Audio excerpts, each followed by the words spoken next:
ibu-ibu sale mudin diman jawab salam tiang. Enara ibu-ibu sande mele jawab salam tiang doa yang semamun merari malik. Hah? Udangan Jawa. Den tahu bahasa Sasak. Berarti bahasa Napi tekadu nih.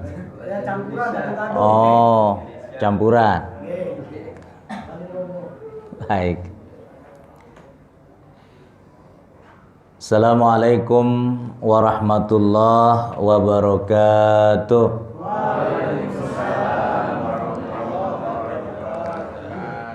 Alhamdulillahilladzi jama'ana fi hadzal makan. Wa ma kunna linajtami'a laula an jama'ana ar-Rahman. Asyhadu an la ilaha illallah khaliqus samawati wal ardi fi sittati ayyam wa asyhadu anna Muhammadan abduhu wa rasuluhu sahibu risalatil Islam amma ba'du. Kaum muslimin dan muslimat, hadirin dan hadirat yang hadir pada malam hari ini, rahimakumullah. Puji syukur kita panjatkan kehadirat Allah Subhanahu wa taala. Kita masih diberikan kesempatan oleh Allah Subhanahu wa taala hidup dalam keadaan sehat walafiat. Semoga Allah Subhanahu wa taala panjangkan umur kita dan kelak husnul khatimah. Salawat beserta salam semoga tercurah kepada baginda Rasulullah sallallahu alaihi wasallam. Semoga kita semua kelak mendapatkan syafaat dari baginda Rasulullah sallallahu alaihi wasallam. Bapak Ibu kaum muslimin dan muslimat rahimakumullah. Pertama yang ingin saya sampaikan pada malam hari ini, ada sebuah hadis baginda Rasulullah sallallahu alaihi wasallam yang terdapat dalam Sunan Abu Dawud dan juga terdapat dalam Sunan At-Tirmidzi, di mana baginda Rasulullah sallallahu alaihi wasallam bersabda, "Saya belughu hadzal amru ma balagal lailu wan naharu." Islam ini, kata baginda Nabi, akan sampai di negeri di mana di sana ada siang, di sana ada malam. Islam pasti sampai di sana. Dan saya telah membuktikan apa yang disabdakan oleh baginda Rasulullah sallallahu alaihi wasallam ini ketika saya diberikan kesempatan untuk melakukan perjalanan ke berbagai negara. Ketika dulu saya pernah berdakwah di Eropa, di negara Switzerland, di beberapa kota di Eropa. Kemudian 4 tahun yang lalu saya berada di Jepang. Ketika saya sedang berada di Jepang, lahir anak saya laki-laki di Lombok. Saat saya berada di kota Hiroshima. Karena anak saya laki-laki, ibunya memberi nama dengan nama Muhammad Hilal. Dan karena ayahnya sedang berada di kota Hiroshima, saya tambahkan nama anak saya itu menjadi Muhammad Hilal Hiroshima namanya. Dan dia ikut bersama saya pada malam hari ini.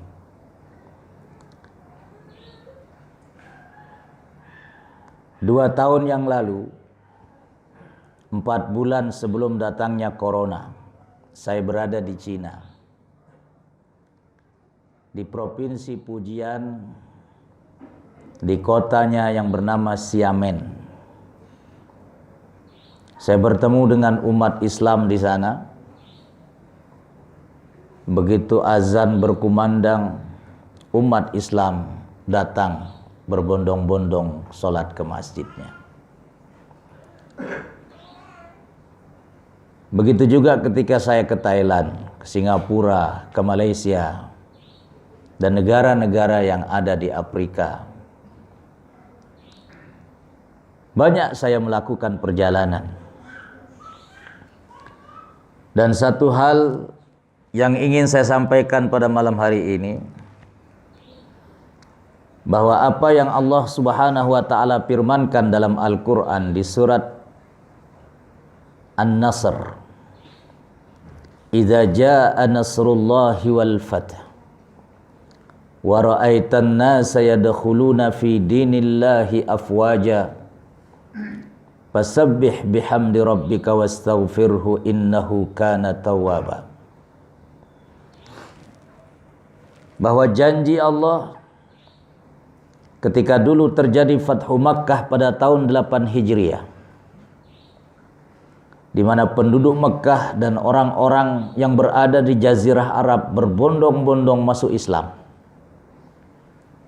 Idza jaa nasrullahi wal fath, ketika datang pertolongan Allah Subhanahu wa taala, wa ra'aitan nasa yadkhuluna fi dinillahi afwaja, dan engkau lihat orang-orang masuk Islam secara berbondong-bondong, kata Al-Qur'an. Peristiwa itu sudah terjadi 14 abad yang silam. Tapi insyaallah ta'ala, karena Al-Quran adalah kitab suci yang selalu up to date, yang bercerita dan berbicara tentang masa lalu, masa kini, dan masa yang akan datang, maka peristiwa itu insyaallah akan terulang. Di mana sekarang di barat dan di negara-negara Eropa, orang-orang barat berbondong-bondong masuk Islam. Banyak gereja-gereja yang sudah kosong dan ditinggalkan oleh umatnya dibeli oleh umat Islam, lalu dirubah fungsinya menjadi masjid, sehingga kemudian kumandang azan itu berada di mana-mana. Oleh karena itu, hadirin hadirat kaum muslimin dan muslimat rahimakumullah, satu keyakinan yang harus kita tanamkan pada diri kita dimanapun kita berada, baik kita merasa berada di tengah-tengah umat yang minoritas maupun berada di tengah-tengah umat yang mayoritas, bahwa janji Allah Subhanahu wa taala itu pasti akan terjadi dan pasti akan terulang kembali. Tinggal kita kemudian sebagai umat Islam ini, bagaimana kemudian menjadi muslim dan muslimah yang istiqomah, menjadi muslim dan muslimah yang konsisten dalam menjalankan ajaran agama kita, dan kemudian tidak tergoda dengan tipu daya dunia yang bisa saja menggelincirkan siapapun di antara kita untuk keluar dari agamanya. Ketika dulu di zaman Khalifah Abu Bakar As-Siddiq radhiyallahu anhu menjadi khalifah setelah ditinggal oleh Rasulullah SAW, hanya baru saja beliau wafat, terjadi apa yang disebut dengan gerakan murtad, terjadi apa yang disebut dengan gerakan untuk keluar dari Islam, yang ketika itu dipimpin oleh seorang manusia yang di zaman Nabi masih hidup, dia sudah mendeklarasikan dirinya sebagai Nabi. Namanya Musailamah Al-Kadzab. Dia memimpin gerakan murtad ini, lalu kemudian diperangi oleh Khalifah Abu Bakar As-Siddiq radhiyallahu anhu.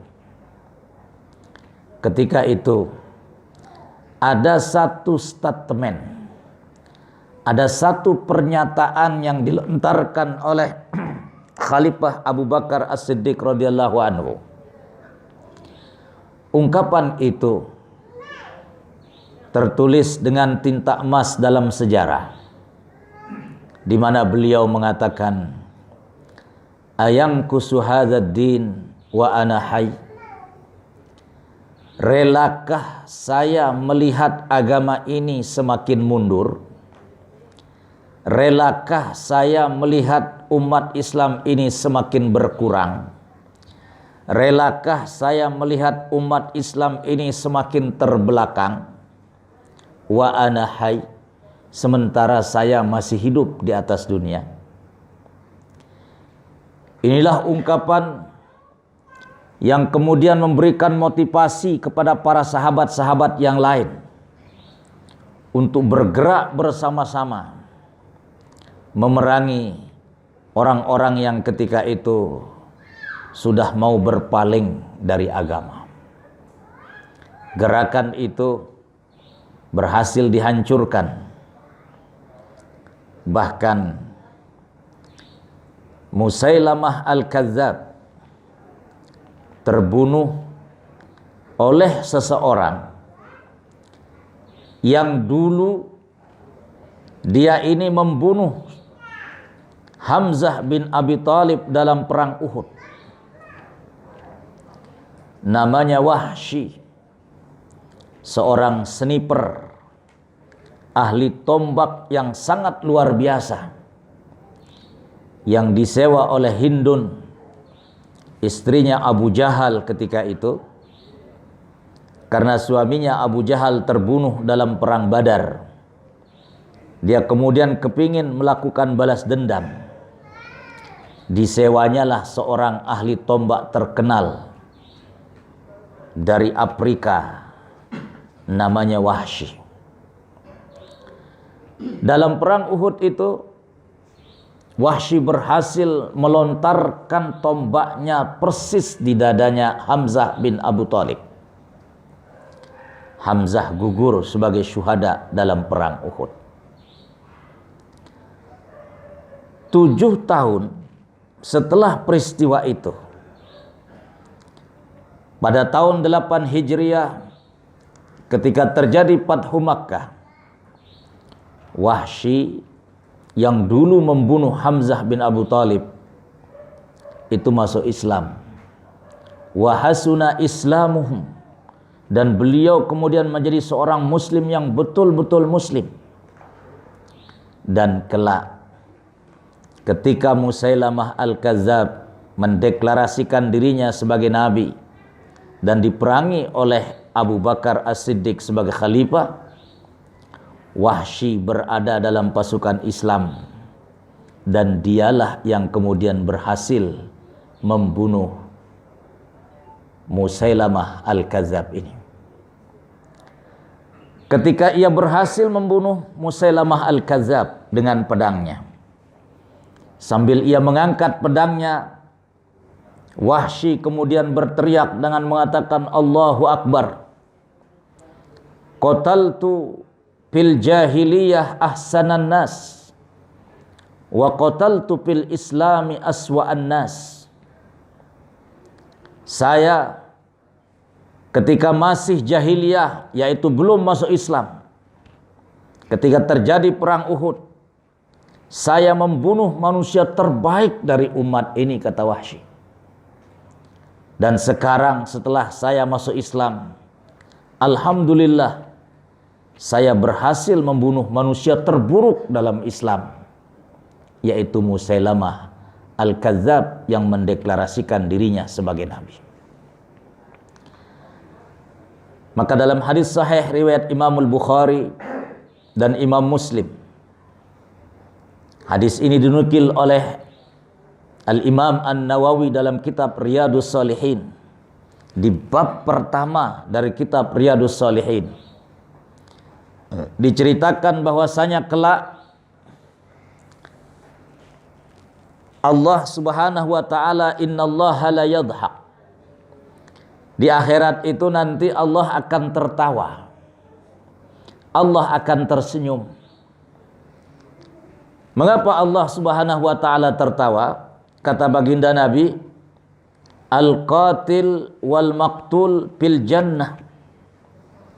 Karena ada orang yang membunuh dan ada orang yang terbunuh, ternyata pada akhirnya masuk surga.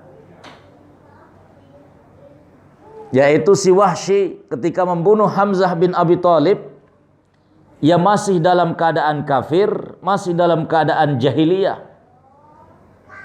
Lalu kemudian ia masuk Islam dan betul-betul menjadi seorang muslim. Bahkan kemudian ia yang berhasil membunuh Musailamah Al-Kadzdzab.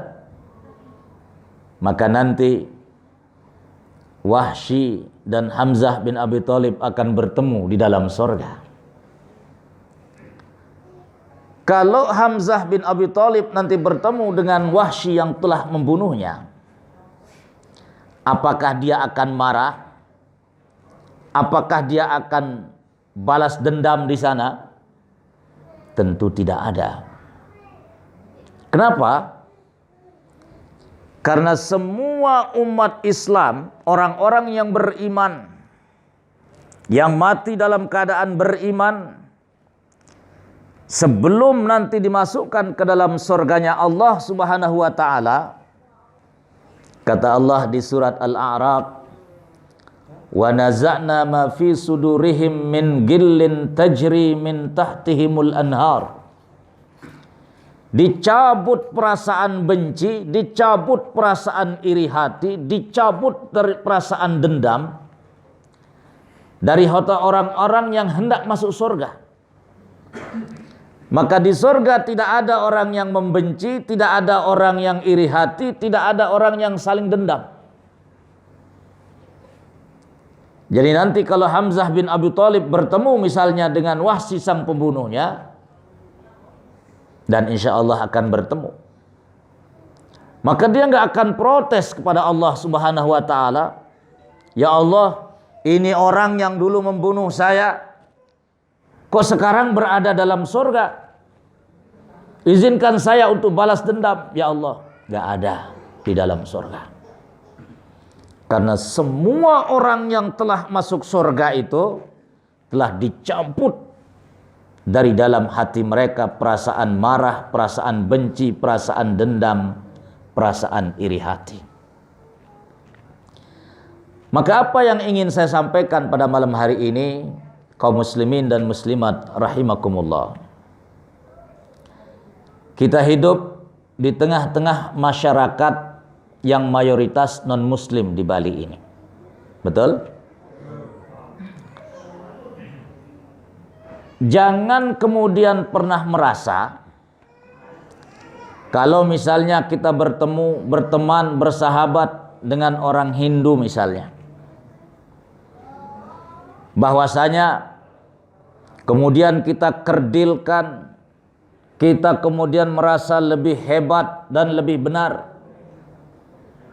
Karena bisa saja nanti kemudian orang itu mendapatkan hidayah dari Allah Subhanahu wa taala, dan mungkin kemudian yang terjadi dia jauh lebih baik dan lebih beriman serta kualitas ibadahnya lebih baik dibandingkan dengan kita, yang mana bisa saja kelak di dalam surga justru dia lebih tinggi derajatnya dibandingkan dengan kita. Maka Nabi sallallahu alaihi wasallam menjelaskan dalam satu hadisnya, innamal a'malu bil khawatim. Seseorang itu tergantung bagaimana akhir hidupnya. Innamal hayatu bil khawatim. Seseorang itu tergantung bagaimana akhir hidupnya. Apakah akan berakhir dengan happy ending, dengan husnul khatimah, ataukah akan berakhir dengan bad ending, dengan su'ul khatimah? Itu siapapun di antara kita tidak ada yang mengetahuinya. Maka jangan pernah kemudian kita merasa bahwa sorga itu hanya milik kita. Yang terpenting adalah bagaimana kemudian kita yang muslim ini betul-betul istiqomah, betul-betul konsisten menegakkan ajaran agama kita dalam kehidupan kita sehari-hari, sehingga kemudian iman ini mampu kita jaga sampai di penghujung napas kita. Dan itulah pesan Allah Subhanahu wa taala, wala tamutunna illa wa antum muslimun. Jangan sekali-kali kalian mati kecuali dalam keadaan Islam. Bapak Ibu hadirin hadirat kaum muslimin dan muslimat rahimakumullah. Maka pada malam hari ini saya ingin menyampaikan kepada kita selaku umat Islam yang berada di Tabanan ini, bagaimana yang Allah Subhanahu wa taala sebut dalam Al-Qur'an di surat Al-Hujurat, innamal mu'minuna ikhwah, bahwa kita orang-orang yang beriman ini adalah orang-orang yang bersaudara. Perhatikan, ada 3 ukhuwah yang sering dikumandangkan. Pertama disebut dengan ukhuwah basyariyah. Kita ini bersaudara dengan siapapun manusia yang ada di atas dunia ini. Apapun keyakinannya, apapun agamanya, selama bernama manusia, hakikatnya mereka adalah saudara kita. Karena kita satu keturunan, satu rumpun berasal dari Nabi Adam. Betul? Mau Hindu, mau Kristen, mau Buddha, mau Konghucu, bahkan mau komunis sekalipun, selama ia bernama manusia, hakikatnya kita bersaudara dengan mereka. Yang kedua, dikenal dengan istilah ukhuwah wataniyah. Bersaudara karena satu bangsa, satu negara. Kita yang hadir pada malam hari ini, ada yang dari Lombok, ada yang dari Jawa, ada yang dari Madura. Betul? Kita bersaudara karena kita satu bangsa, satu negara. Maka dikenal kemudian dengan istilah ukhuwah wataniyah. Dari manapun ia berasal, selama ia adalah warga negara Indonesia, hakikatnya dia adalah saudara kita. Yang paling tinggi dari semua ukhuwah tadi, ukhuwah basyariyah, ukhuwah wataniyah, adalah ukhuwah yang disatukan oleh satu akidah. Dan itulah yang kita kenal dengan sebutan ukhuwah Islamiyah. Kita bersaudara karena kita sama-sama satu agama. Kita bersaudara karena kita sama-sama satu iman. Perhatikan Bapak Ibu yang dirahmati Allah Subhanahu wa taala. Maka ketika Allah tadi mengatakan innamal mu'minuna ikhwah, sesungguhnya orang-orang yang beriman itu bersaudara, ada beberapa tingkatan dari orang-orang yang disebut dengan berukhuwah itu. Tingkatan yang pertama, ada yang disebut dengan salamatus sadr.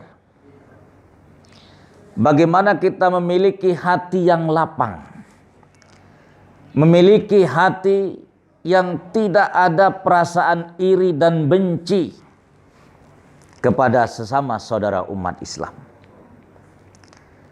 Melihat saudara kita ada yang lebih kaya, lebih tinggi jabatannya, lebih tinggi status sosialnya, lebih gagah, lebih ganteng, lebih berilmu, ia memiliki apa yang disebut dengan salamatus sadr. Dia memiliki jiwa yang salim, jiwa yang bersih. Dia tidak akan membencinya, dia tidak akan iri kepadanya. Ini tingkatan ukhuwah yang paling rendah. Tingkatan ukhuwah yang paling tinggi itu disebut dengan itsar. Apa itu itsar? Itsar itu bagaimana kita mendahulukan orang lain dibandingkan dengan kita. Padahal kita sendiri sangat membutuhkan, kita sendiri sangat memerlukan. Tapi karena ia saudara saya yang seiman, saudara saya seislam, kita dahulukan ia dibandingkan dengan diri kita. Inilah yang disebut dengan itsar, yang Allah Subhanahu wa taala sebut dalam Al-Qur'an lewat ungkapan wa yu'thiruna ala anfusihim walau kana bihim khassasah. Mereka mengutamakan orang lain, saudaranya sendiri, padahal mereka sendiri luar biasa sangat-sangat membutuhkan. Dan itulah kaum muslimin dan muslimat rahimakumullah yang dipraktekkan oleh para sahabat yang disebut dengan kaum muhajirin dan ansor. Di mana orang-orang muhajirin, orang-orang yang datang dari Makkah, datang ke Madinah sebagai imigran, sebagai pendatang baru, disambut dengan sangat luar biasa oleh sahabat-sahabat ansor. Ada yang istrinya misalnya 2 ansor ini. Dia bilang kepada sahabatnya yang dari muhajirin, istri saya 2. Silahkan kau pilih salah satu di antara yang 2. Kau pilih untuk menjadi istrimu. Yang kau pilih saya akan lepaskan. Itu nggak ada lagi di zaman sekarang ini. Ya. Karena memang di antara kita juga rata-rata istrinya cuma 1. Itsar yang seperti ini, itulah yang sekali lagi digambarkan oleh Allah dalam ayat tadi.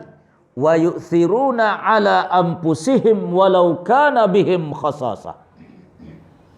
Mereka mengutamakan saudaranya yang lain, padahal mereka sendiri sangat-sangat membutuhkan. Tapi Al-Imam Asy-Syafi'i rahimahullahu ta'ala mengatakan, al-itharu fil qurabi makruhun. Mendahulukan orang lain dalam takarrub kepada Allah itu hukumnya makruh. Misalnya apa? Saf yang paling afdal kata baginda Nabi kalau sholat berjamaah itu adalah saf yang pertama. Misalnya kita sudah berdiri di saf yang pertama. Begitu berdiri di saf yang pertama, ada saudara kita berada di saf nomor 2. Lalu kita bilang kepada dia, ente aja berdiri di saf yang pertama, biar saya mundur ke belakang di saf yang kedua. Itu hukumnya makruh. Mengapa? Karena al-itsaru fil qurabi makruhun. Mendahulukan orang lain dalam takarrub kepada Allah Subhanahu wa taala itu makruh hukumnya. Saya dahulukan ente untuk bersedekah membantu dia, biar saya nanti belakangan. Itu makruh hukumnya. Karena itsar, mendahulukan orang lain dalam takarrub kepada Allah Subhanahu wa taala, itu bukan pada tempatnya. Tapi itsar dalam hal yang bersifat sosial, itsar dalam hal-hal yang berkaitan dengan hablum minan nas, bukan yang berkaitan dengan hablum minallah, itu sangat-sangat kita dianjurkan. Dan itulah yang dipraktekkan oleh para sahabat, yaitu itsar dalam hal-hal yang berkaitan dengan sosial, kemasyarakatan, dan hablum minan nas. Kaum muslimin dan muslimat rahimakumullah. Oleh karena itu, pada malam hari ini, dalam situasi masih dalam suasana Idul Adha, saya akan menyampaikan kepada kita satu surat dalam Al-Quran.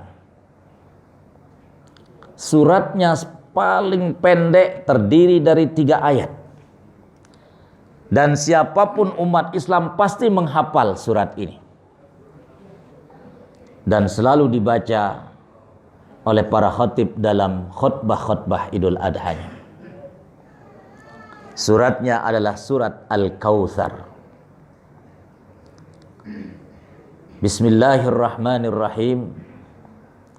Inna a'tainakal kautsar fasalli li rabbika wanhar inna syani'aka huwal abtar.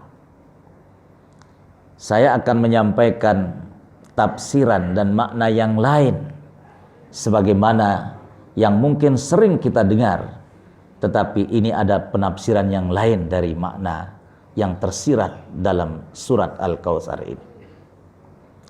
Perhatikan Bapak Ibu yang dirahmati Allah. Ada 3 kriteria muslim ideal yang Allah sebut dalam ayat ini. Yang pertama, inna a'tainakal kautsar. Sesungguhnya kami telah memberikan nikmat yang banyak kepadamu. Pesan yang tersirat dalam ayat ini, muslim ideal itu yang pertama kriterianya, dia adalah muslim yang kaya raya. Orang Islam itu harus kaya. Kalau kita lihat 5 rukun Islam yang 5, dalam setiap rukunnya itu mengajarkan umat ini untuk menjadi orang kaya. Solat misalnya, tidak sah solat seseorang kalau ia tidak menutup aurat. Untuk menutup aurat, dia harus punya pakaian, dia harus punya baju. Dan untuk membeli baju, membeli pakaian, dia harus punya uang. Maka solat mengajarkan umat ini untuk menjadi orang kaya. Bahkan di salah satu ayat di surat Al-A'raf, Allah Subhanahu wa taala mengatakan, "Ya ayyuhan nas, khudzu zinatakum inda kulli masjid." Hai manusia, kata Allah, kalau kalian hendak solat, kalau kalian hendak datang ke masjid beribadah, khudzu zinatakum, ambillah zina, ambillah perhiasan terbaik kalian. Pakailah pakaian terbaik yang kalian miliki. Itu pesan Allah dalam Al-Quran. Artinya apa? Salat mengajarkan kepada umat Islam itu untuk menjadi orang kaya. Puasa juga mengajarkan kepada umat Islam ini harus menjadi orang kaya. Bagaimana mungkin seseorang bisa makan untuk berbuka, makan untuk sahur kalau tidak ada sesuatu yang bisa dimakannya? Nabi mengatakan siapa yang memberikan orang berbuka puasa, pahalanya sama dengan orang yang melaksanakan puasa itu. Faqidus syai' la yu'ti, kata para ulama. Kalau orang tidak punya apa-apa, bagaimana mungkin ia akan memberikan apa? Kalau orang tidak punya apa-apa, apa yang diberikan kepada orang bisa diberikan kepada orang lain? Tentu tidak bisa. Maka puasa juga mengajarkan kepada kita untuk menjadi orang kaya. Zakat itu kan memberikan sesuatu, memberikan harta yang kita miliki kepada orang lain. Bagaimana mungkin tangan kita bisa berada di atas kalau kita bukan orang yang kaya? Bagaimana mungkin kita melaksanakan rukun Islam yang keempat jikalau kita orang-orang yang tidak punya apa-apa? Maka zakat juga mengajarkan kepada kita umat ini untuk menjadi orang kaya. Haji Bagaimana mungkin kita bisa sampai ke tanah suci kalau kita tidak punya uang untuk membeli dan membayar biaya untuk berangkat haji? Dan Allah mengatakan, walillahi 'alan nasi hajjul baiti man istata'a ilaihi sabila. Allah wajibkan haji itu bagi orang-orang yang mampu. Haji mengajarkan kepada kita untuk menjadi orang-orang yang kaya. Bapak-bapak kepingin gak haji? Pingin? Ibu-ibu kepingin gak haji? Pingin? Mau saya kasih tahu caranya? Mau? Ini bagi yang mau, tolong dengerin cerita ini. Jadi ada seorang jamaah datang bertanya kepada kiainya, Pak Kiai, saya kepingin pergi haji. Oh, nanti sampai di rumah tolong buka Al-Quran, buka surat Yasin dan baca berulang-ulang, katanya. Sampai di rumah, ia buka Al-Quran, ia buka surat Yasin, ia baca surat Yasin berulang-ulang. Seminggu, sebulan, setahun, 2 tahun, 3 tahun, belum bernasib pergi haji. Ia datang lagi ke Pak Kiai. Pak Kiai, saya sudah baca surat Yasin berulang-ulang. Saya belum bernasib pergi haji. Ada nggak surat yang lain yang perlu saya baca? Oh, ada. Nanti sampai di rumah, buka lagi Al-Quran dan buka surat Al-Hajj, lalu baca berulang-ulang. Sampai di rumah, ia buka Al-Quran, ia cari dan buka surat Al-Hajj, ia baca berulang-ulang. Setahun, 2 tahun, 3 tahun, belum juga bernasib pergi haji. Ia datang lagi ke Pak Kiai. Pak Kiai, saya sudah buka surat Yasin, saya sudah buka surat Al-Hajj. Ada nggak surat-surat yang lain yang perlu saya buka supaya saya cepat naik haji? Oh, ada, kata Pak Kiai. Kalau Bapak sudah buka surat Yasin belum berhaji, sudah buka surat Al-Hajj belum juga berhaji, maka supaya Bapak cepat naik haji, nanti sampai di rumah coba dibuka surat-surat tanahnya, Pak, katanya. Ya, paham maksudnya? Lah sing antini bae to bahaji si surat Yasin. Tini bae to bahaji si surat Al-Hajj. Saya tanya kenapa, paham apa enggak? Karena ini mohon maaf, kejadian betul-betul saya alami sendiri.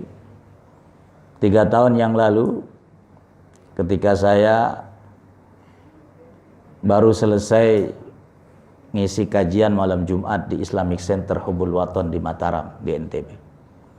Saya biasa di Islamic Center Hubul Waton itu, kajiannya malam Jumat jadwal saya. Ya. Jadi kalau yang dari Jawa, yang bukan dari NTB, mungkin pernah dengar Islamic Center Hubul Waton. Itu sekarang menjadi landmark, menjadi ciri khas Nusa Tenggara Barat, adanya yang disebut dengan Islamic Center Hubul Waton di tengah-tengah kota Mataram. Jadi begitu saya pengajian, saya ceritakan kisah ini, kebetulan kita sedang membahas tentang haji. Selesai pengajian, begitu saya mau naik mobil, ada seorang jamaah mengejar. Tuan Guru, mohon maaf, mau bertanya. Mau nanya apa? Surat Yasin perasaan ada dalam Al-Quran. Surat Al-Hajj ada dalam Al-Quran. Tapi kalau surat-surat tanah kayaknya nggak ada dalam Al-Quran. Astaghfirullahalazim. Saya langsung tepuk jidat saya. Sambil saya peluk dia paham maran menuside, saya bilang. Subhanallah. Ya. Makanya saya tanya tadi, paham apa enggak? Saya takut nanti begitu saya selesai ada yang ngejar saya. Masya Allah. Jamaah rahimakumullah. Jadi tipikal ideal muslim yang pertama itu dia harus kaya. Itu makna inna a'tainakal kautsar. Yang kedua, fasalli li rabbika wanhar. Seorang muslim itu pertama tadi harus kaya. Inna a'tainakal kautsar. Yang kedua, fasalli li rabbika wanhar. Muslim itu setelah dia kaya, salli. Dia banyak beribadah, terutama ibadah salat. Membangun dan menjalin hubungan secara vertikal dengan Allah Subhanahu wa taala. Namun ia tidak hanya hablum minallah saja, tetapi wanhar. Wanhar itu kan maknanya berkorban. Tapi sisi lain dari makna di balik berkorban itu adalah hablum minan nas. Bagaimana berbagi kepada orang lain, terutama orang-orang yang membutuhkan. Jadi muslim yang ideal pertama, inna a'tainakal kautsar. Kaya, rajin beribadah, tetapi ibadah tidak hanya secara vertikal, tetapi ibadah secara sosial, menjalin hubungan dengan sesama manusia, terutama mereka yang membutuhkan, tidak pernah ia lupakan. Ini tipikal muslim ideal yang kedua. Kaya, soleh, baik soleh secara vertikal maupun soleh secara horizontal. Fasalli li rabbika wanhar. Yang ketiga, jamaah rahimakumullah, inna syani'aka huwal abtar. Asal makna ayat ini, sesungguhnya orang-orang yang membencimu wahai Muhammad, huwal abtar. Merekalah orang-orang yang celaka, merekalah orang-orang yang terputus. Apa makna abtar? Perhatikan jamaah rahimakumullah. Asbabun nuzul, sebab turun ayat ini, kata para ulama tafsir. Jadi dulu Nabi setelah menikah dengan Khadijah radhiyallahu anha punya anak laki-laki pertama. Namanya Al-Qasim. Makanya sebelum beliau diangkat menjadi nabi, beliau biasa dipanggil dengan Abul Qasim, bapaknya si Qasim. Tapi Al-Qasim meninggal belum berumur 5 tahun. Lahir anaknya lagi yang kedua laki-laki, namanya Abdullah. Belum umur 5 tahun, Abdullah juga meninggal dunia. Ketika Abdullah meninggal dunia, orang-orang kafir Quraisy ketika itu memanggil Nabi dengan sebutan Abtar. Tuh lihat, si Muhammad itu orang yang tidak akan pernah punya anak laki-laki. Terputus sudah, nggak punya lagi generasi. Makanya disebut dengan Abtar. Perhatikan jamaah rahimakumullah. Maka Allah turunkan ayat ini dengan mengatakan inna syani'aka huwal abtar. Bukan engkau wahai Muhammad yang terputus punya keturunan. Mereka orang-orang kafir itu yang celaka, yang terputus keberkahan hidupnya. Merekalah yang abtar, bukan engkau yang abtar. Apa yang tersirat dalam inna syani'aka huwal abtar? Inna syani'aka huwal abtar. Kalau tadi yang pertama inna a'tainakal kautsar, muslim ideal itu yang pertama harus kaya. Yang kedua, fasalli li rabbika wanhar, dia harus orang yang soleh, ya, soleh secara vertikal, soleh juga secara horizontal. Inna syani'aka huwal abtar, sesungguhnya orang-orang yang membencimu, orang-orang yang memusuhimu, itulah orang-orang yang terputus, orang-orang yang akan celaka, kata Allah Subhanahu wa taala. Tipikal muslim ideal yang ketiga adalah muslim yang tidak punya rasa marah, tidak punya rasa dendam, tidak punya rasa iri kepada orang lain. Jadi ini 3 jamaah rahimakumullah yang diajarkan pada surat Al-Kautsar yang sering kita baca. Yang pada malam hari ini ingin saya sampaikan di hadapan kita semua dalam rangka memotivasi kita semua untuk berusaha berubah menjadi orang-orang yang memiliki status sosial yang terus lebih meningkat dan lebih tinggi dibandingkan dengan sebelumnya. Mungkin ada yang mengatakan di antara kita, wah itu Pak Rizal itu memang sudah ditakdirkan jadi orang kaya. Dulu beliau ini orangnya miskin, betul? Siapa yang tahu dulu Pak Rizal waktu pertama kali datang kemari? Ada nggak yang masih ada di sini? Hah?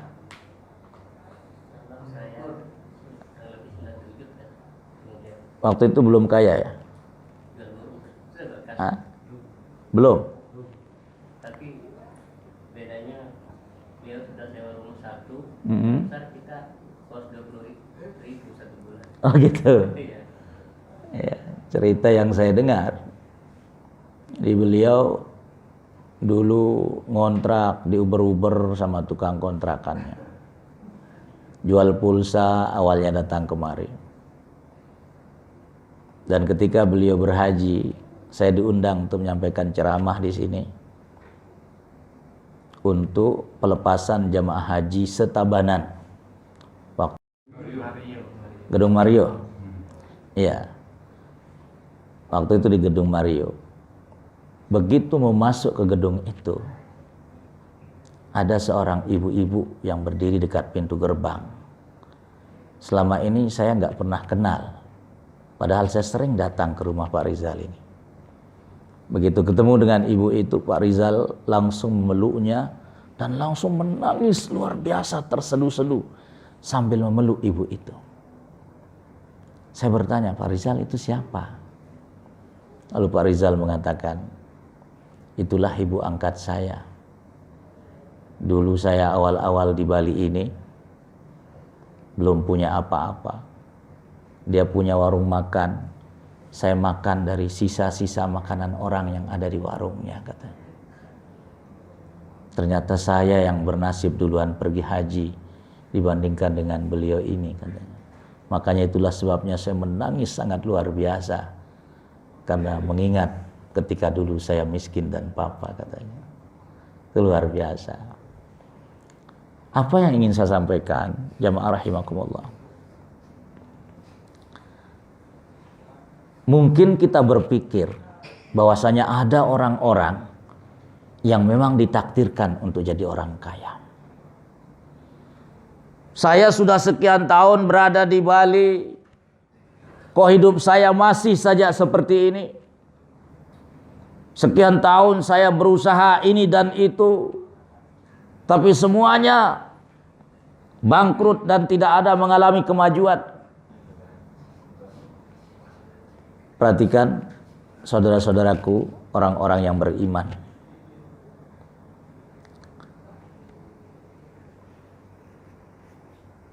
Ketika di zamannya Umar ibnul Khattab menjadi khalifah, ada seorang yang beliau temukan dari pagi sampai senja duduk di pojokan masjid. Kerjanya hanya sholat dan berdoa. Lalu kemudian Umar bertanya kepadanya, saudaraku, dari pagi sampai senja saya lihat engkau duduk sendirian di sini, ngapain? Oh, saya beribadah dan saya bermunajat, berdoa kepada Allah agar kiranya saya menjadi orang kaya. Apa kata Umar ibn al-Khattab radhiyallahu anhu kepadanya? Inna sama la tumtir zahaba. Saudaraku, langit tidak akan pernah menurunkan air hujan emas. bahwasanya engkau kalau minta kepada Tuhan untuk menjadi orang kaya hanya lewat doa-doa yang engkau panjatkan, engkau tidak akan pernah jadi orang kaya. Karena langit tidak akan pernah mungkin menurunkan hujan emas, kata Umar. Apa yang ingin saya sampaikan, jamaah rahimakumullah? Ketika kita kepingin berusaha berubah, innallaha la yughayyiru ma biqaumin hatta yughayyiru ma bi anfusihim. Allah tidak akan merubah nasib seseorang, nasib sebuah bangsa, nasib sebuah kaum sampai mereka mau merubah nasibnya sendiri. Tidak mungkin kita berhayal, duduk-duduk kemudian mengharapkan untuk mendapatkan seperti apa yang ditemukan oleh apa tuh yang dipoles-poles kemudian keluar jin itu, lampu Aladin. Masya Allah. Kita dituntut untuk berusaha dan berdoa. Harus berpadu antara doa dan usaha, usaha dan doa. Saya sering mengatakan dalam berbagai ceramah saya, doa tanpa usaha bohong, usaha tanpa doa songong, atau bohong, atau sombong. Doa tanpa usaha bohong, hanya berdoa kepingin jadi orang kaya tapi nggak pernah berusaha, itu bohong. Begitu juga sebaliknya, usaha tanpa doa, merasa bisa mendapatkan harta tapi tidak pernah minta pertolongan kepada Allah Subhanahu wa taala, itu sombong namanya. Maka dalam hidup ini, saudara-saudara sekalian yang saya cintai, harus berpadu antara doa dan usaha, usaha dan doa. Insya Allah. Dan Allah Subhanahu wa taala mengatakan, walladzina jahadu fina lanahdiyannahum subulana. Orang-orang yang bersungguh-sungguh di jalan kami, kata Allah, lanahdiyannahum subulana. Kami akan berikan petunjuk jalan-jalan keselamatan, jalan-jalan kesuksesan, jalan-jalan keberhasilan, dengan syarat semangat dan sungguh-sungguh. Dulu kita waktu di pesantren sering diajarkan mahfuzat, man jadda wajada. Siapa yang bersungguh-sungguh pasti dia akan dapat. Jangan dipelesetkan man janda wajada. Ya. Siapa yang cari janda pasti dapat gitu. Masya Allah. Perhatikan jamaah rahimakumullah. Ada ungkapan ulama mengatakan man sara 'ala darbi wasal. Siapa yang sudah berjalan di sebuah jalan, insya Allah dia akan sampai di ujung jalan, insya Allah akan sampai di tujuan. Bapak Ibu datang ke Bali, katakanlah dalam rangka mencari rezeki. Selama betul-betul berpadu antara usaha dan doa, doa dengan usaha, insya Allah, Allah Subhanahu wa taala akan sampaikan kepada tujuan. Yang penting semangat dan jangan pernah putus asa. Saya ingin bercerita, mohon maaf. Seminggu yang lalu saya baru pulang dari memuncaki Gunung Rinjani. Kalau orang Lombok itu pasti tahu Gunung Rinjani. Itu gunung tertinggi nomor 2 di Indonesia. Ketinggiannya 3.726 mdpl. Jalannya ekstrim dan sangat luar biasa. Tapi alhamdulillah, saya yang model ini, mokoh dan bedel maksudnya, ya, dalam bahasa Sasak, Banyak orang di Lombok itu sering memanggil saya Tuan Guru Model. Itu Tuan Guru Taisir, itu Tuan Guru Model katanya. Maksudnya mokoh dan bedel. Mokoh itu gemuk, bedel itu buncit. Saya yang dalam pandangan banyak orang, gak mungkin saya bisa sampai di puncak Rinjani itu. Gak mungkin saya summit sampai ke puncak Rinjani itu. Tapi kok saya bisa? Kenapa? Karena saya tidak pernah menyerah. Sesulit dan sehebat apapun jalan yang kami lalui, jalannya sangat luar biasa untuk sampai di puncak Rinjani itu.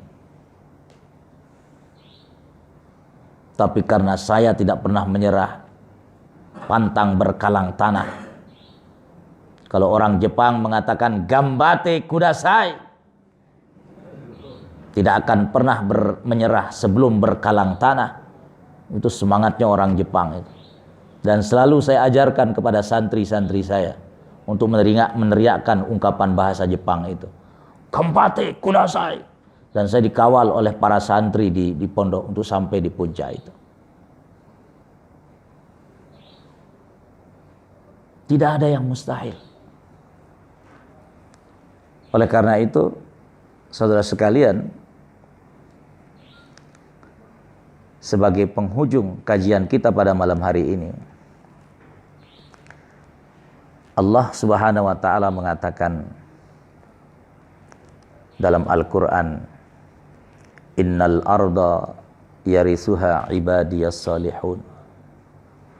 Bumi ini, kata Allah, yang berhak mewarisinya, yang berhak menguasainya adalah hamba-hambaku yang soleh. Mohon maaf, sekarang yang menguasai bumi, yang menguasai dunia ini bukan hamba-hamba Allah yang soleh. Orang terkaya di dunia nomor 1 Yahudi. Bill Gates itu Yahudi. Orang terkaya nomor 2 di dunia itu Yahudi. Penemu Facebook itu siapa namanya? Mark Zuckerberg ya. Itu Yahudi. Apakah akan kita biarkan janji Allah tadi dalam Al-Quran bahwasanya bumi ini itu nyocoknya diwarisi oleh Allah, kata Allah, oleh hamba-hambaku yang soleh. Mengapa kemudian kita yang soleh-soleh ini, orang-orang yang rajin sholat, orang-orang yang rajin bermunajat, orang-orang yang rajin berdoa kepada Allah Subhanahu wa taala, kemudian justru kita yang kere-kere, kita yang miskin-miskin? Maka saya ingin memberikan semangat kepada kita semua untuk tidak pernah menyerah, tidak pernah berputus asa. Apalagi kita punya Allah Subhanahu wa taala. Saya setiap kali saya melangkah, setiap langkah waktu saya melangkah ke Gunung Rinjani itu, walaupun tertatih-tatih, mungkin lebih lambat dibandingkan dengan siput. Setiap 5 meter saya berjalan, saya berhenti 10 menit. 5 meter saya berjalan, berhenti saya 10 menit. Berangkat muncak itu dari Pelawangan namanya. Pelawangan itu ketinggiannya 2600 mdpl dari Sembalun. Naik gitu. Berangkat naik dari jam 8 pagi Sabtu sampai di Pelawangan itu jam 12 malam. Menginap di sana. Seharian menginap, besoknya hari Ahad seharian berada di Pelawangan. Karena nggak mungkin kita lanjutkan untuk muncak, masih ketinggiannya 1100 mdpl karena jalannya sangat menukik dan sangat menanjak. Istirahat seharian. Malam Senin jam 10 malam. Orang biasanya mulai naik itu jam 1 malam. Tapi gayatnya mengatakan kalau pelungguh takutnya sampai kesiangan, kita berangkat jam 10 malam saja, dipercepat. Berangkat jam 10 malam. Rombongan, ya, termasuk istri saya, itu sudah sampai di puncak jam 6 pagi, idealnya 10 jam. Ya, saya nyampe di sana jam 8, ketinggalan 2 jam. Tapi sampai saya. Ya, sampai. Walaupun tadi jalannya 5 meter, berhenti 5 menit. Karena luar biasa sulit. Kaki kita masuk ke dalam pasir, ke dalam kerikil. Jalan, baru jalan selangkah, kedesor kita ke belakang. Ya. Apa kedesor itu bahasa Indonesia itu? Hah? Terpleset. Tapi enggak jatuh, kalau terpleset itu jatuh. Jadi jalan 1 langkah, kita mundur ke belakang 2 langkah. Ya. Jadi berat sekali. Tetapi setiap kali saya melangkah selalu mengatakan apa? Allahu Akbar, ya Allah, Engkau Maha Besar. Ini kerikil-kerikil ini, hambatan-hambatan ini makhluk-Mu ya Allah. Hanya Engkau yang Maha Besar ya Allah. Setiap kali saya melangkah, saya selalu mengatakan Allahu Akbar. Dan ternyata subhanallah, dengan izin Allah Subhanahu wa taala, sampai saya di puncak Rinjani itu. Ada enggak di antara bapak-bapak yang pernah sampai puncak Rinjani? Hah? Enggak ada? Enggak ada ya? Yang orang Lombok sini belum pernah ada? Masya Allah, rugi jadi orang Lombok itu. Ya. Pernah? Bapak dari mana? Mas Bage? Alhamdulillah. Tahun berapa Pak? Luar biasa.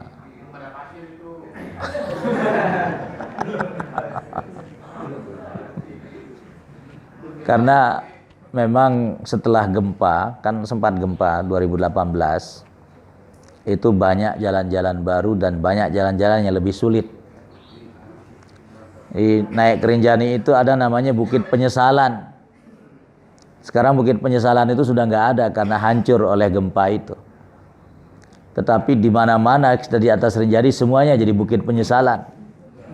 Karena begitu sampai di sana kita menyesal aja sampai di sana. Subhanallah, mau turun jauh, mau naik masih jauh. Daripada turun ya udah jalan sekalian. Saudara sekalian, itu pesan-pesan yang ingin saya sampaikan pada malam hari ini. Kalau misalnya ada yang ingin bertanya, ingin menyampaikan sesuatu, kita berikan waktu dan kesempatan untuk kita berdiskusi, bebas pertanyaannya, ya. Jika ada yang ingin bertanya dan lain sebagainya, trik-trik dan lain sebagainya, saya persilahkan. Kurang lebih mohon maaf. Wassalamualaikum warahmatullahi wabarakatuh.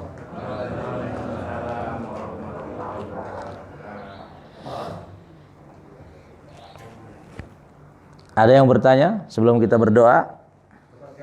Oke.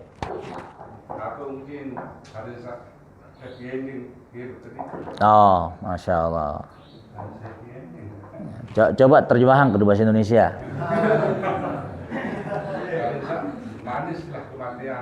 Masya Allah. Ya. Ya, beliau bertanya bagaimana supaya hidup kita happy ending. Saya juga nggak tahu apakah hidup kita ini happy ending atau bad ending, kita kan nggak tahu. Tetapi tentu kita harus mendengarkan apa yang disampaikan oleh para ulama, jamaah rahimakumullah. Pertama, yang harus kita ingat bahwa kita ini semuanya itu sudah diponis mati oleh Allah Subhanahu wa taala. Betul apa enggak? Hah? Semua kita ini sudah diberikan ponis mati. Misalnya ada terdakwa, tersangka, kemudian diberikan hukuman ponis oleh pengadilan, ponis Anda ponis mati. kita sebenarnya semenjak kita lahir di atas dunia ini itu sudah divonis mati oleh Allah.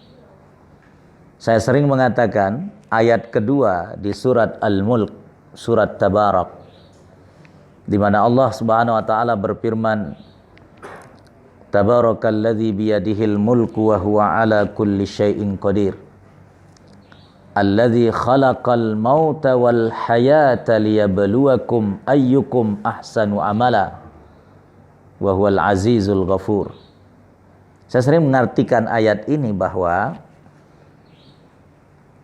dialah Allah yang telah menciptakan kematian dan dialah Allah yang telah menciptakan kehidupan. Para ulama mengatakan apa? Kita diciptakan oleh Allah hidup di atas dunia ini bukan untuk hidup, tetapi kita diciptakan oleh Allah di atas dunia ini untuk mati. Itulah sebabnya kenapa Allah terlebih dahulu menyebut kata mati dalam ayat ini sebelum menyebut kata hidup. Alladzi khalaqal mauta, dialah Allah yang telah menciptakan kematian, wal hayata, dan kehidupan. Allah sebut kata mati dulu, baru kemudian Allah menyebut kata kehidupan. Kenapa? Sebagaimana yang sering kita dengar jamaah rahimakumullah, dunia ini bukan tempat tinggal, tetapi dunia adalah tempat meninggal. Saya ulangi, dunia ini bukan tempat tinggal, tetapi dunia ini adalah tempat meninggal. Kehidupan yang sesungguhnya, makanya Allah sebut kata kehidupan setelah kematian dalam ayat ini, adalah kehidupan yang kedua setelah kehidupan di atas dunia. Jadi setelah kita mati, barulah kita akan menemukan kehidupan yang sesungguhnya, yaitu di akhirat sana. Akan tetapi bukan kemudian bahwasanya ayat ini membuat kita ini untuk menolak masih jua ayat mati. Ini perlu wah sugih daripada tiak ngonek-ngonek terhisap lema adikan terjadi dengan miskin. Adikan menewah hantan tiru paneh. Ya. Bukan. Coba lihat lanjutan ayat itu. Allah mengatakan apa? Alladzi khalaqal mauta wal hayata liyabluwakum ayyukum ahsanu amala. Jadi ketika Allah berikan kita hidup di atas dunia ini, bagaimana kemudian kita menjadi orang-orang yang berprestasi hidupnya. Itu makna liyabluwakum ayyukum ahsanu amala. Orang yang berprestasi hidup di atas dunia adalah orang-orang yang meninggalkan asar. Kalau tadi saya menyebutkan kata isar, yaitu orang-orang yang meninggalkan asar, jejak-jejak kebaikan. Ya. Jejak-jejak kebaikan yang banyak. Legacy, warisan yang ditinggalkan itu banyak. Nah, bagaimana supaya berakhir dengan happy ending, dengan husnul khatimah? Fasolli li rabbika wanhar. Hubungan dengan Allah selalu dijaga, hubungan dengan manusia juga selalu dijaga. Insya Allah akan berakhir hidup kita dengan husnul khatimah. Kita mau ngapain? Kita boleh ada saatnya kita refreshing, ada saatnya. Bahkan mungkin saudara sekalian yang saya cintai,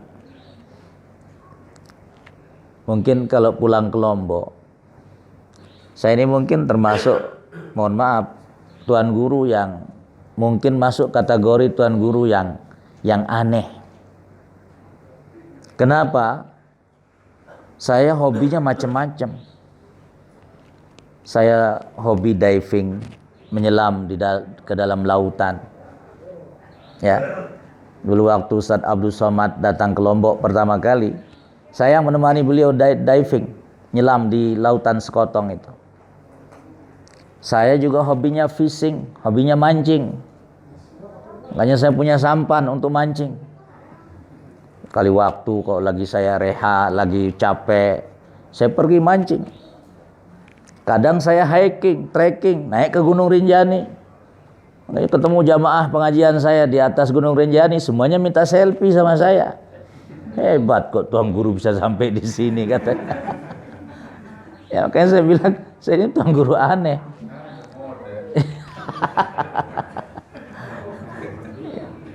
Iya, jadi di saat saya pergi mancing, itu ketika kapalnya misalnya lautnya agak sedikit nggak ada ombaknya, datang waktu misalnya sholat maghrib, saya sholat di atas kapal itu.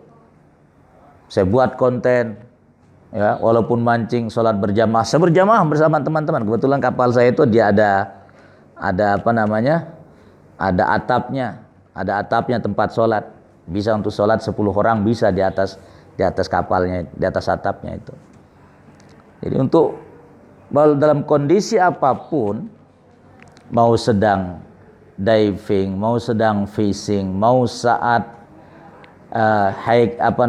hiking, trekking, ya. Kemarin waktu naik ke Rinjani juga kita tetap sholat berjamaah bersama rombongan. Ada dalam video yang kita buat itu. Jadi tidak pernah lepas dari Allah Subhanahu wa taala. Apapun yang kita kerjakan, insya Allah akan berakhir dengan happy ending. Tetapi selalu jaga hati, ikhlaskan hati semata-mata karena Allah Subhanahu wa taala. Insya Allah Allah akan berikan husnul khatimah. Ya. Ada yang lain? Nggih, sila. Waalaikumsalam.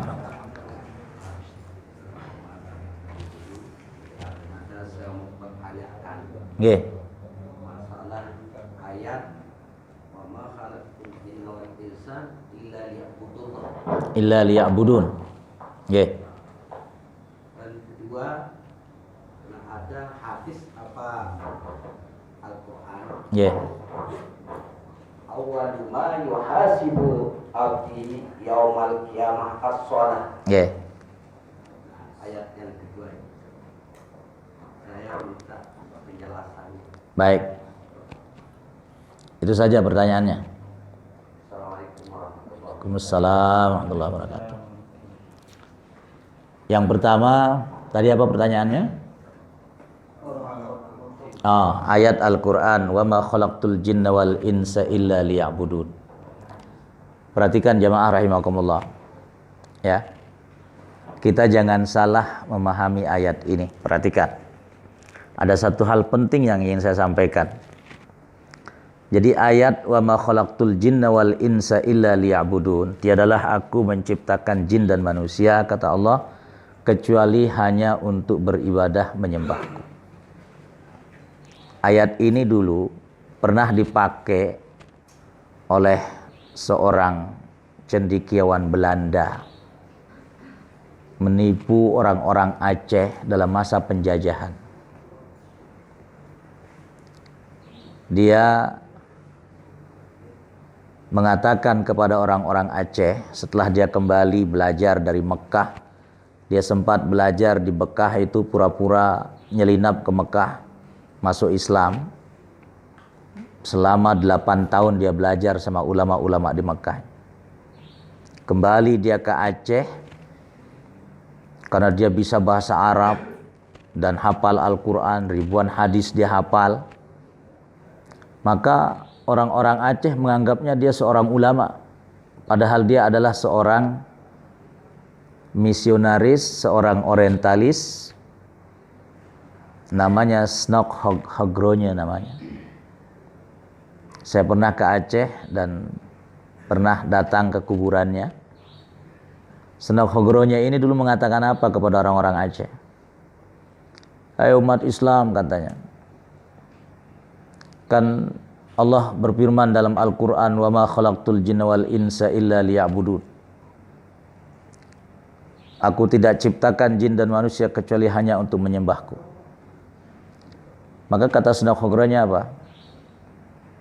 Jadi kita ini diciptakan, dia menyebut dirinya sebagai seorang muslim, makanya dia mengatakan kita ini disuruh oleh Allah hanya untuk sholat di masjid, di musola, nggak usah ngurus-ngurus yang lain. Ya. Gak usah ngurus pendidikan, gak usah ngurus ekonomi, gak usah ngurus tentang dunia, karena kita hanya disuruh beribadah. Ya. Perhatikan jemaah. Dan banyak orang-orang Aceh ketika itu yang terkena oleh pemahaman seperti ini. Ujung-ujungnya dia hanya sholat saja yang dia kerjakan. Gak mau ngurus ekonomi, gak mau ngurus keluarga, gak mau ngurus penjajah Belanda yang sedang menjajahnya. Karena dalam Al-Quran Tuhan kita mengatakan, kata Senakhogronya, kita ini hanya disuruh untuk beribadah. Salah sekali pemahaman seperti itu. Makna ibadah itu sangat luas, jamaah rahimakumullah. Apa definisi ibadah kata para ulama? Definisi ibadah kata para ulama, ismun jami'un likulli ma yuhibbuhu Allah wa yardahu min qaulin au fi'lin. Segala sesuatu yang bisa mendatangkan cintanya Allah Subhanahu wa taala, baik dalam bentuk perkataan maupun perbuatan, zahiran wa batinah. Jadi apapun yang kita lakukan selama bisa membuat Allah SWT ridha, walaupun bukan dalam sifatnya ibadah mahdhah seperti sholat, maka itu namanya ibadah. Mencari rezeki, niatnya dalam rangka mencari ridha Allah SWT, itu adalah ibadah. Maka masuk dalam kategori wa ma khalaqtul jinna wal insa illa liya'budun. Ya, kalau seandainya semua aktivitas kita niatkan untuk beribadah dari semenjak kita bangun sampai kita tidur lagi, kita niatkan untuk Allah SWT, itulah hakikatnya makna tiadalah aku ciptakan manusia dan jin kecuali hanya untuk beribadah kepadaku. Maka itulah makna ibadah yang luas itu. Sehingga dalam segala aktivitas kita, kalau kita niatkan untuk beribadah kepada Allah SWT, maka itu dianggap sedang beribadah oleh Allah SWT. Dan tentu jangan sampai lupa dengan ibadah mahdhah, ibadah yang memang sesungguhnya, seperti sholat, ya, dan ibadah-ibadah yang lainnya. Jadi jamaah rahimakumullah, sekali lagi jangan kita terpedaya dan salah dalam menafsirkan ayat ini. Karena kalau kita salah dalam menafsirkannya, maka nanti kita nggak mau lagi berusaha, nggak mau lagi mencari rezeki, nggak mau lagi mencari nafkah. Lah karena kita ini hanya diciptakan oleh Allah untuk beribadah. Jadi harusnya 24 jam itu kalau kita maknakan dengan makna ibadah yang sempit, sholat saja kita kerjakan, zikir saja kita kerjakan, baca Quran saja kita kerjakan, berdoa saja kita kerjakan. Maka ujung-ujungnya kalau seperti ini pemahaman orang Islam, maka semua orang Islam akan jadi miskin dan papa. Ya. Perhatikan jamaah rahimakumullah. Ketika Allah Subhanahu wa taala merintahkan kita untuk salat Jumat, ya ayyuhalladzina amanu idza nudiya lis-salati min yaumil jumu'ati fas'au ila dzikrillah wa zarul bai'. Ya. Setelahnya Allah mengatakan apa? Fa idza qudiyatis salatu fantashiru fil ardi wabtagu min fadlillah. Pertama Allah mengatakan, hai orang-orang yang beriman, kalau kalian sudah dipanggil untuk salat Jumat, sambutlah seruan Allah untuk berangkat salat Jumat. Wazarul bai', dan tinggalkan segala aktivitas perniagaan, tinggalkan segala aktivitas jual beli. Maka kata para ulama, kalau khatib sudah naik ke atas mimbar, gak boleh lagi kita bertransaksi jual beli apapun. Bagi laki-laki yang balik mukallaf, haram hukumnya status jual belinya. Walaupun hanya sekedar beli rokok, beli minum air, selama dia membeli, maka itu hukumnya haram berdasarkan ayat ini. Wazarul bai', kata Allah, tinggalkan segala jenis aktivitas jual beli, baik menjual maupun membeli. Nah setelah ayat ini Allah mengatakan apa? Fa idza qudiyatis salatu fantashiru fil ard. Kalau kalian sudah selesai salat Jumat, kata Allah, fantashiru, maka bertebaralah kalian ke muka bumi. Wabtaghu min fadlillah, dan carilah karunia Allah Subhanahu wa taala. Perhatikan kata para ulama, perintah Allah untuk kita mencari rezeki ini, sebagian mungkin akan menganggap ini wajib. Karena ini perintah Allah. Dalam kaidah usul fikih dikatakan al-amru lil wujub. Kalau Allah merintahkan sesuatu dalam Al-Quran, biasanya itu maknanya wajib. Tapi para ulama mengatakan idza ja'al amru ba'dan nahyi yufidu al-ibahah atau yubidu an-nadbu. Apabila datang perintah setelah larangan, maka itu makna perintah itu adalah anjuran atau sesuatu yang sifatnya boleh, bukan bersifat wajib. Karena kalau seandainya wajib, ya perhatikan jemaah, tadi Allah mengatakan fa idza qudiyatis shalatu fantashiru fil ard. Kalau kalian sudah selesai salat Jumat, bertebaranlah kalian ke muka bumi mencari karunia Allah. Maka setelah selesai salat Jumat, kalau ini perintah sifatnya wajib, nggak boleh ada umat Islam yang tidur lagi, yang ngopi-ngopi, nggak ada yang duduk-duduk di masjid setelah selesai salat Jumat dilaksanakan. Wajib semuanya berkeliaran mencari karunia Allah Subhanahu wa taala. Kalau perintah ini sifatnya wajib. Tapi para ulama mengatakan karena perintah ini datang setelah larangan, tadi larangannya apa? Wadzarul bai', dan tinggalkanlah jual beli. Kaidah usul fikih mengatakan apabila datang perintah setelah larangan, maka perintah itu bersifat anjuran, bukan bersifat kewajiban. Yang mau pergi mencari karunia Allah silahkan, yang mau ngopi-ngopi di rumahnya, yang mau naik ke atas ranjang sama istrinya boleh-boleh saja. Ya.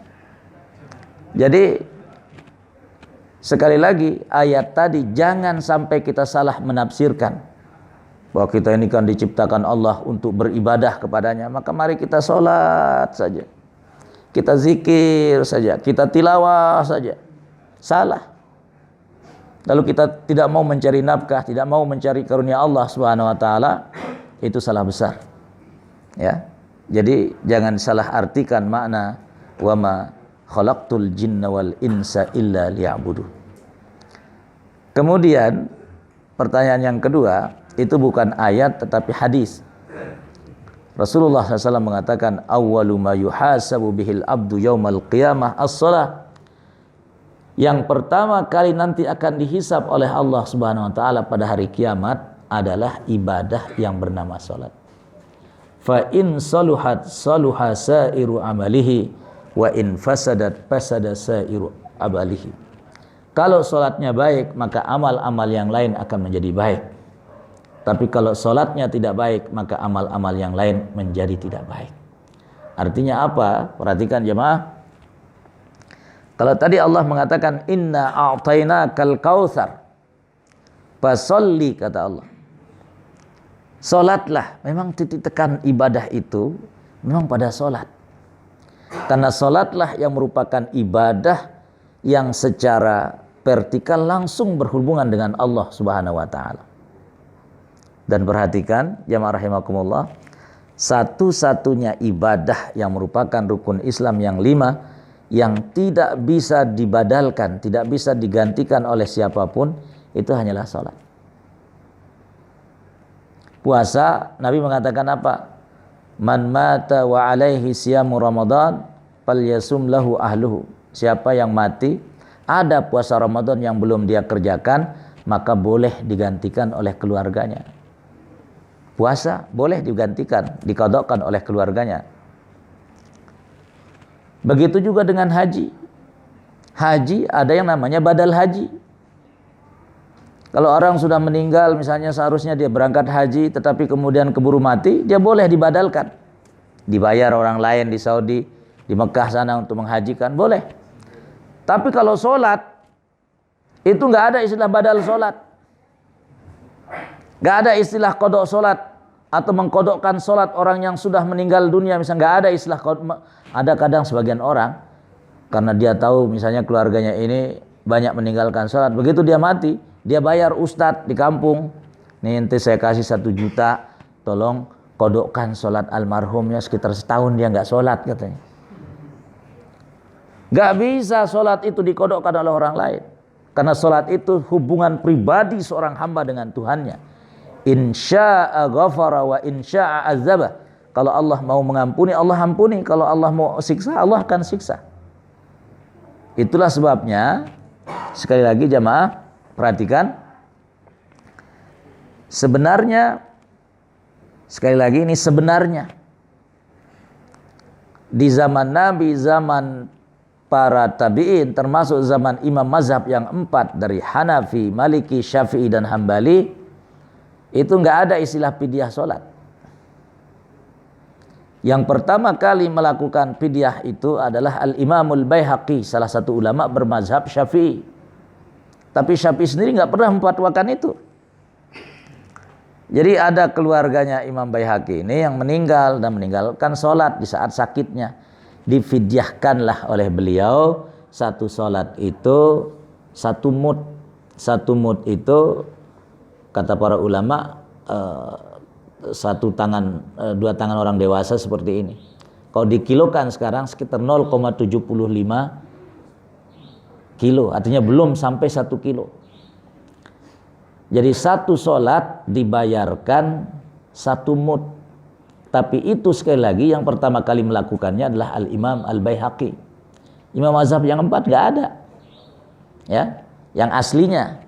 Tapi oleh ulama-ulama pengikutnya di belakangnya kemudian memfatwakan tentang bolehnya fidyah, terutama bagi orang yang meninggalkan sholat misalnya karena sakit dan lain sebagainya. Nah, apa yang ingin saya sampaikan jemaah rahimakumullah, hakikat dari fidyah itu sebenarnya hanya mensedekahkan dan diniatkan untuk orang yang meninggal. Karena sekali lagi sholat tidak bisa digantikan, tidak bisa dibayarkan, tidak bisa difidyahkan. Hakikatnya seperti itu. Cuma dia disedekahkan misalnya dengan 1 kilo 1 sholat, supaya pahala sedekah nyampe kepada dia, setidak-tidaknya mudah-mudahan bisa meringankannya. Maka mohon maaf jamaah rahimakumullah, dalam segala situasi apapun, apalagi kita masih dalam keadaan sehat, jangan pernah meninggalkan sholat. Karena tadi Nabi mengatakan awwalu ma yuhasabu bihil abdu yaumal qiyamah as-shalah. Yang pertama kali dihisab nanti di padang mahsyar itu adalah ibadah sholat kita. Kalau sholat kita baik, insya Allah ibadah-ibadah yang lain akan baik. Tapi kalau sholat kita sudah Senin Kemis, ya mohon maaf, ada puasa paling afdol kata Nabi, yaitu puasanya Nabi Daud. Puasa Nabi Daud itu sehari puasa, sehari enggak. Itu puasa. Jangan sholat dengan sholat Nabi Daud, sehari sholat, sehari enggak. Ya, nggak ada sholat dengan Senin Kemis, nggak ada. Sholat itu 5 kali sehari semalam. Maka dalam kondisi apapun jangan sampai pernah meninggalkan sholat. Itu maknanya hadis itu. Saya kasih kesempatan satu lagi. Kalau ada ibu-ibu yang bertanya silakan. Kalau nggak ada satu lagi, bapak-bapak.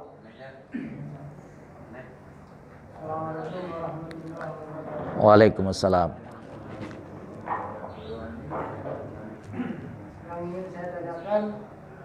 Bagaimana hukumnya jika berakikah dengan 1 ekor sapi yang mana diniatkan untuk anak laki-laki dan perempuan, istilahnya digabung.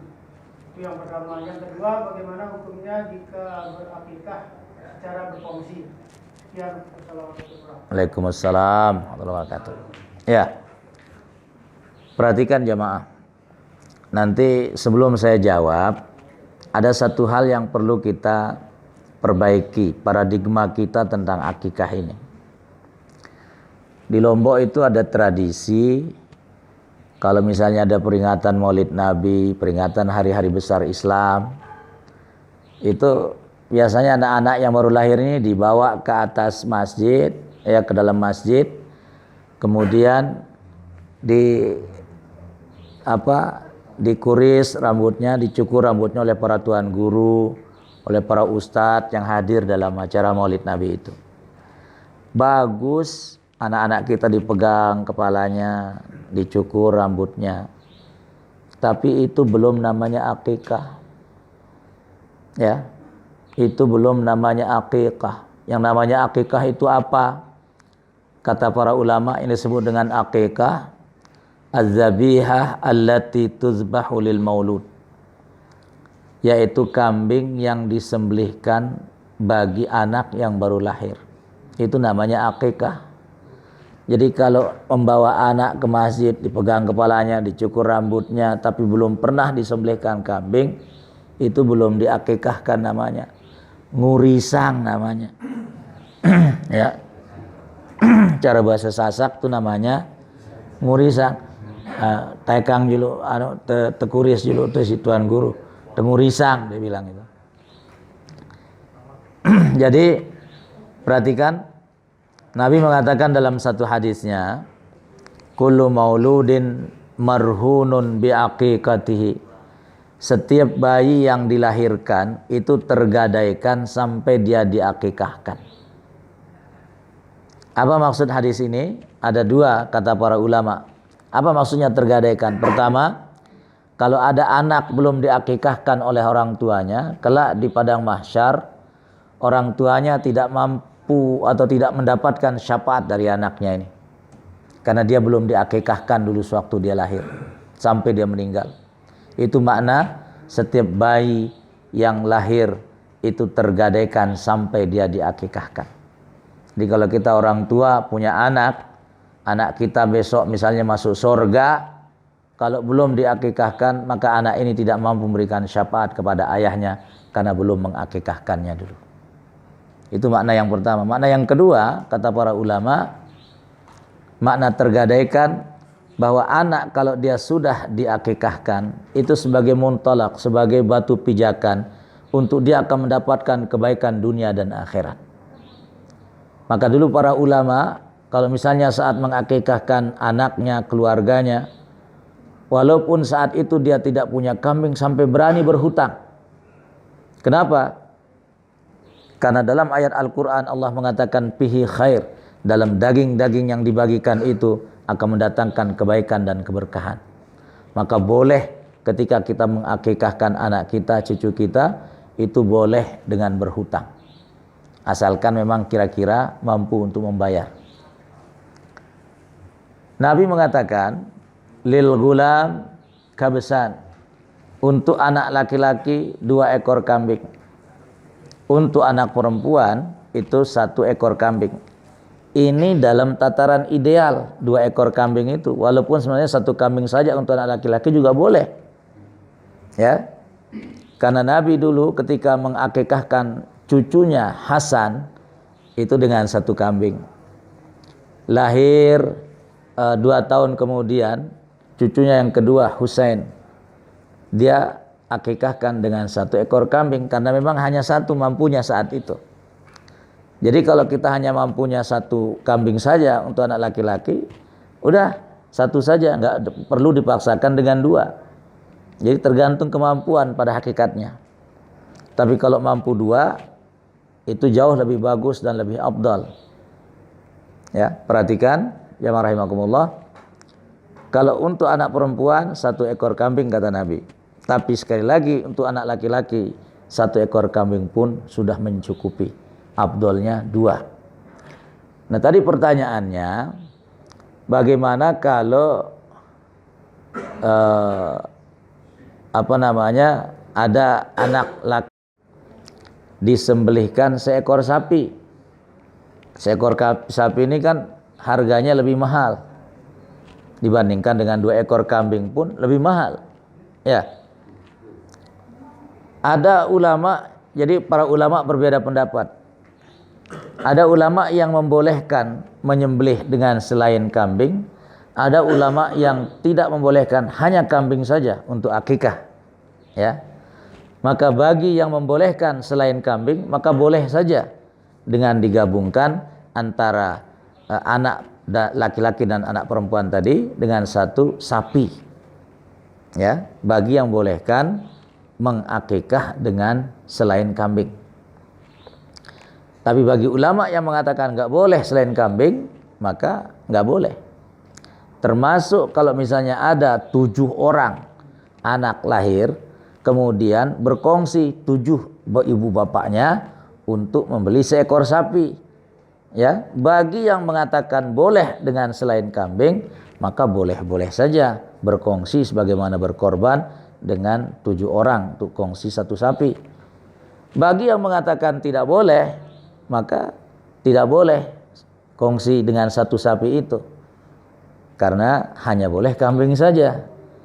Ya, jadi jamaah rahimakumullah, untuk menghindari syubhat dalam hal ini, karena kaidah usul fikihnya mengatakan al-khuruju minal khilafi mustahab, keluar dari khilaf itu sangat dianjurkan. Yang pasti itu memang kambing, maka sebaiknya kambing saja. Ya, walaupun tadi ada ulama yang bolehkan sapi juga boleh. Karena udhiyah korban itu beda dengan akikah. Ya, apa perbedaannya jamaah rahimakumullah? Kalau udhiyah korban itu hanya boleh binatang yang masuk dalam kategori al-an'am. Al-an'am itu ada 3, yaitu kambing, sapi, dan onta. Ya, ini dalam udhiyah. Dan kalau kambing dibagi, kalau udhiyah korban dibagikan dagingnya mentah-mentah. Kalau akikah itu dibagikan setelah dia dimasak. Dan sebagian ulama mengatakan akikah itu hanya boleh kambing saja. Ya, tidak dengan masuk kategori al-an'am tadi. Al-an'am 3, yaitu kambing, sapi, onta. Itu kalau udhiyah korban. Tapi kalau akikah itu dengan kambing, nggak bisa dengan selain kambing. Bagi yang mengatakan nggak boleh selain kambing. Tapi ada juga ulama-ulama yang bolehkan selain kambing, karena dikiaskan dengan kurban yang 3 masuk kategori udhiyah, yaitu kambing, sapi, dan onta. Wallahu alam. Silakan boleh menggunakan pendapat masing-masing ini, karena para ulama telah berijtihad dan menggunakan dalilnya masing-masing. Wallahu alam bissawab.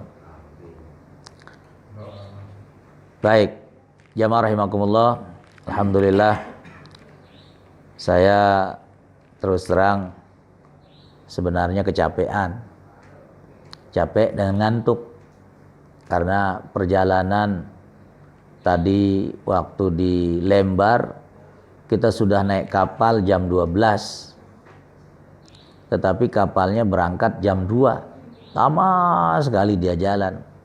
Jadi kita capek karena menunggu, bukan karena di perjalanan. Ya. Tapi alhamdulillah saya merasa bahagia pada malam hari ini bertemu dengan saudara-saudara kami yang ada di sini. Saya nanti mohon bantuannya.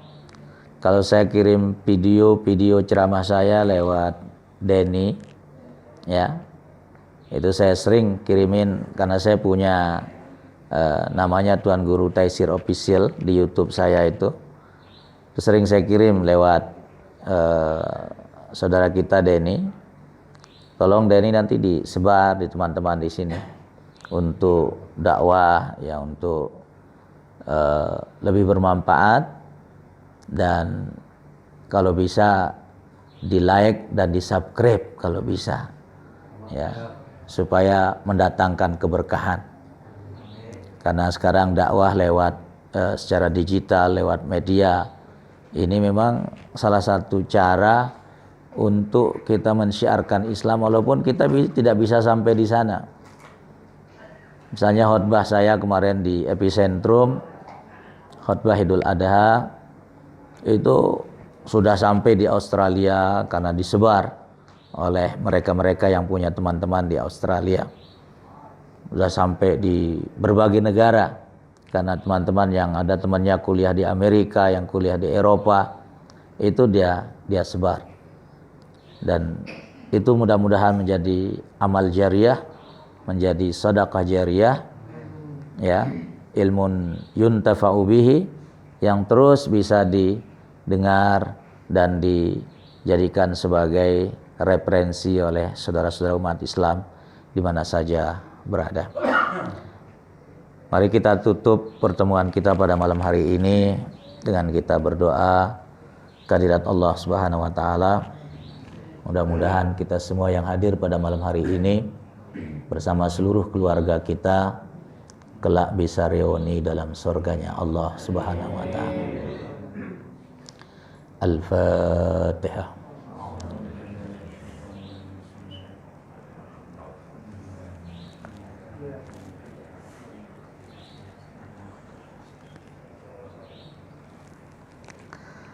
Alhamdulillahirabbil alamin, hamdan yuwafi ni'amahu wa yukafi'u mazidah.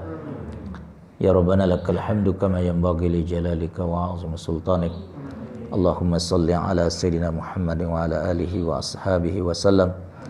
Allahumma nawwir qulubana binuril ilmi wal ma'rifah wa albisna libasat taqwa wal istiqamah wa khtim lana ya Rabbana bihusnil khatimah wa na'udzu bika min su'il khatimah. Allahumma artubis salamata alaina wa ala ibadikal hujjaji wal mu'tamirin wal guzzati wal musafirin fi barrika wa bahrika wa jawika min ummati nabika Muhammadin sallallahu alaihi wasallam ajma'in. Allahumma ballighna ila Makkatal Mukarramah li ada'i faridatil hajji wal umrah wa ballighna ilal Madinatil Munawwarah li ziyarati qabri habibikal Mustafa Muhammadin sallallahu alaihi wasallam. Allahumma kama jama'tana fi hadzal makan fajma'na fi jannatika ya Rahman, fajma'na fi jannatika ya Rahman ma'an nabiyyin was-siddiqin wasyuhada'i was-salihin wa hasuna ulaika rafiqa, dzalikal fadlu minallahi wa kafa billahi alima. Allahumma ighfir lana dzunubana wa liwalidina warhamhum kama rabbawna shighara wajma'na ma'a abaina wa ummahatina wa ajdadina wa jaddatina wa jami'i ahalina fi jannatika ya rabbal alamin. Rabbana atina fid dunya hasanah wa fil akhirati hasanah wa qina adzaban nar. Wa sallallahu ala sayyidina Muhammadin wa ala alihi wa ashabihi wa sallam.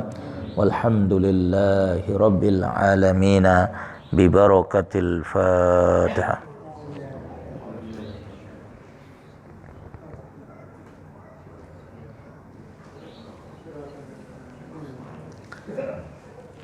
Taqabbalallahu minna wa minkum salihal a'mal wa kullu amin wa antum bi khair. Wassalamualaikum warahmatullahi wabarakatuh.